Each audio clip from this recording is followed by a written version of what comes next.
What is the counsel of the Lord for his people concerning what to do and what to look forward to in the year 2021? All throughout the month of December, I was fasting and praying and waiting on God.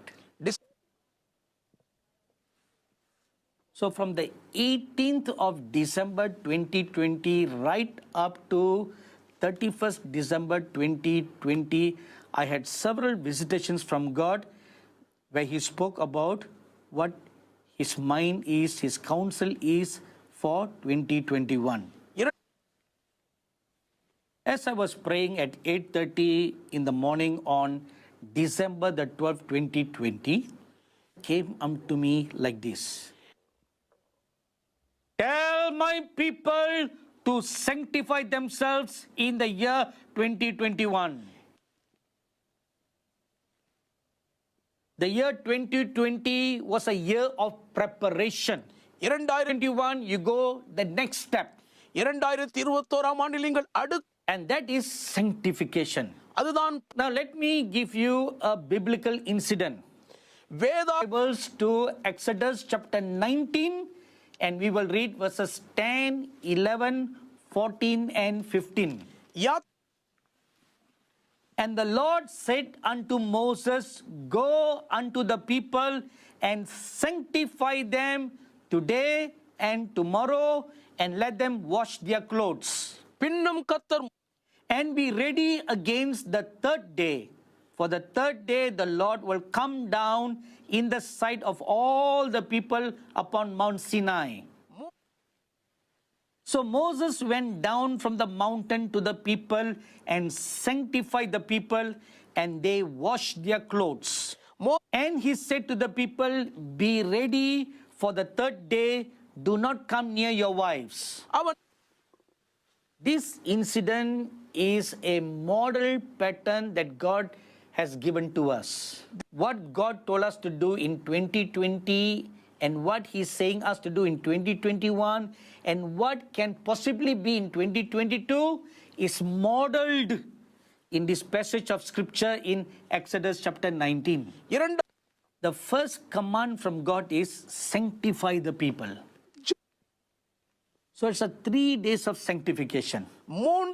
Terminology, to sanctify means to fast and pray.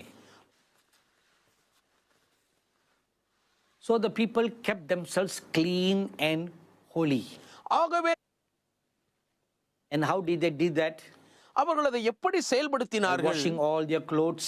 தங்கள் வஸ்திரங்களை எல்லாம் தோய்த்தார்கள். And from abstaining sexual relationship between husbands and wives.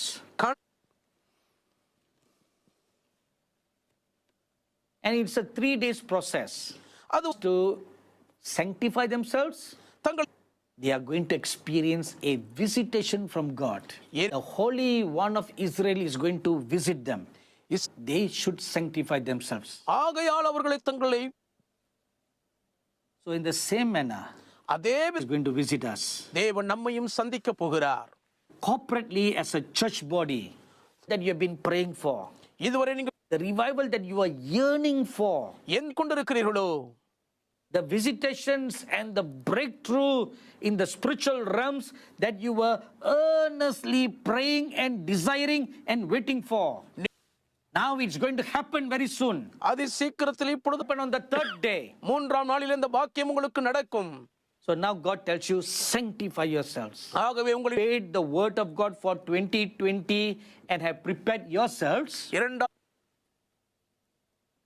Then in 2021, God tells you, sanctify yourselves. So look at this picture. In the 20 was a year of preparation. 2021 year of sanctification. 2022 will be a year of visitation. Hallelujah. Hallelujah. Amen. Amen. Are you excited? We need to ask a question. What mean to sanctify? It means to consecrate oneself. It means to be set apart. It's not for any else purpose. It is to dedicate unto God as holy and undefiled. முற்றிலும்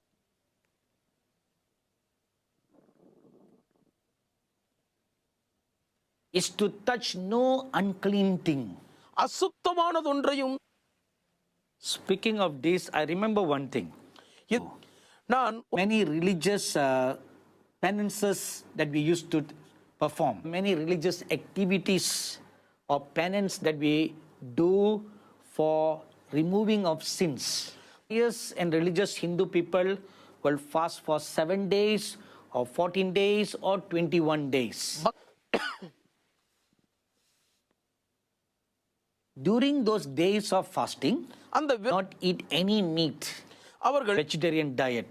அவர்கள் Those period, if they are married couple, they will not have any sexual relationships. அந்த Now, as I reflect back, I see that is a form of sanctification for yourselves, உங்களை பரிசுத்தம் பண்ணிக் கொள்ளுங்கள், which means you stay away undefiled. So the next question is this: அடுத்த கேள்வி இது, how are we to sanctify ourselves? நாம் Now I want you to turn your Bible to 1 Thessalonians chapter 5 verse 23. And the scripture says like this: வசனம் Now may the God of peace himself sanctify you completely, and may your whole spirit, soul and body be preserved blameless at the coming of our Lord Jesus Christ.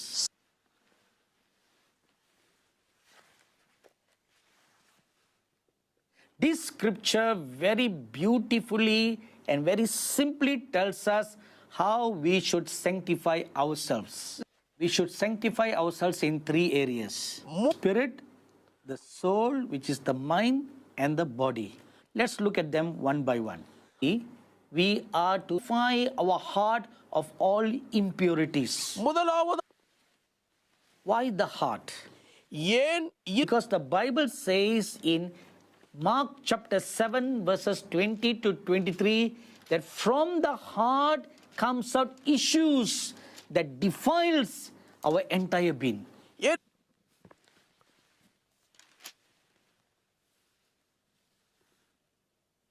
This is spoken by the Lord Jesus himself. கர்த்தரா Chapter 7 verse 20. Mark 7:20 வசனத்தை படிப்போமா? And he said, what comes out of a man that defiles a man? மனுஷ For from within, out of the heart of man proceed evil thoughts, adulteries, fornications, murders, thefts, covetousness, wickedness, deceit, lewdness, an evil eye, blasphemy, pride, foolishness. All these evil things come from within and defile a man. Before our hand commits any evil act, none of it is first conceived in our heart. முதலாவது A seed is planted in our heart. இருதயத்தில் Sanctified evil mind begins to imagine it. பரிசுத்த And then the hand carries out that evil act. அப்புறம்தான் So, the beginning is within the heart. ஆரம்பம். You know, one of the counsel of the Lord says like this: to sin, pluck it out and throw it away. உன் கண் Better to go to heaven with one eye rather than with 2 eyes cast into hell. A- If your hand causes you to sin, better to cut it off and throw it away. Better to go to heaven without one hand rather than go to hell with both hands. இரண்டு Doesn't mean at the end of the program you go and pluck out your eye or cut your hand. அதுக்காக What does it really mean? உண்மை I'll tell you a story now. ஒரு கதை A great man of God in India called Sadhu Sundar Singh. தேசத்தில் வாழ்ந்தார்கள். During one of his ministry travels in the northern Himalayas of India, இந்த he went to a place in the Himalayas called Rishikesh. He saw many people praying and meditating in different caves. And he saw one particular aged man standing or seated with his hand lifted up straight. ஒரு And Sadhu Sundar Singh looked very closely at that man. சாது He looked very old bar- and his hand was straight upward. Notice that because of prolonged lifting up of the hands, all the muscles had died. So there were no muscles in the hand. Even all the blood vessels had died. If you keep on holding your hand straight up, blood cannot flow. இப்படியே And because the man had kept his hand in that upright position for a long time, even his shoulder bone is locked in that position. நெ- Now that man could not even put his hand down. இப்பொழுது Sundar Singh asked that man with very respectfully, "Sir, why are you seated with your hand lifted up in this position?" So the man said, "You know, I have committed so many evils with this hand. இந்த I've even killed a man with this hand. Now I've decided to punish this hand." ஆகவே இப்பொழுது இந்த கையை நான் So the very hand that committed so many evil, I decided to punish by making it die. அநே Singh heard that. சாது He was filled with sorrow for the man. அந்த மண் He told him about the Lord Jesus Christ. அந்த He told him, "Sir, what you have just said is also mentioned by the Lord Jesus Christ in the Bible like this. ஐயா, If your right hand causes you to sin, cut that hand and throw it away." So the moment the man heard that, he was so excited. அந்த மனிதர் He was excited because what he has done is written in the Bible. The Singh really clarified that scripture. அதற்கு He said the scripture doesn't refer to your physical hand, but the hand, the intention of the heart. Sadhu Sundar Singh began to share with that man about the love and the sacrifice of the Lord Jesus Christ. As man heard that Jesus Christ is a God, he up to strike Sadhu Sundar Singh. Go And Sadhu Sundar Singh then looked at the man and he said, "Hand straighten up to deaden your hand that killed so many people and did so many evil. Though you have caused your hand to be dead, not dealt with the anger in your heart." Beloved brothers and sisters, sons and daughters, என் அன்பு these are the evil that is comes out from our heart that defiles the body. இவை That is why the heart must be sanctified. And why the heart needs to be sanctified? முதலாவதாக God writes his laws on the tablet of our heart. நம்முடைய In Jeremiah chapter 33, we read that. Jeremiah 30 And Hebrews chapter 12, verse 14 says, "Without holiness, it is impossible to see God." பரிசு Without purity of heart, you cannot see God. இருதய Luke chapter 17, verse 21, and John chapter 14, verse 23 says that the heart is the abiding place of God. மூன்றாவதாக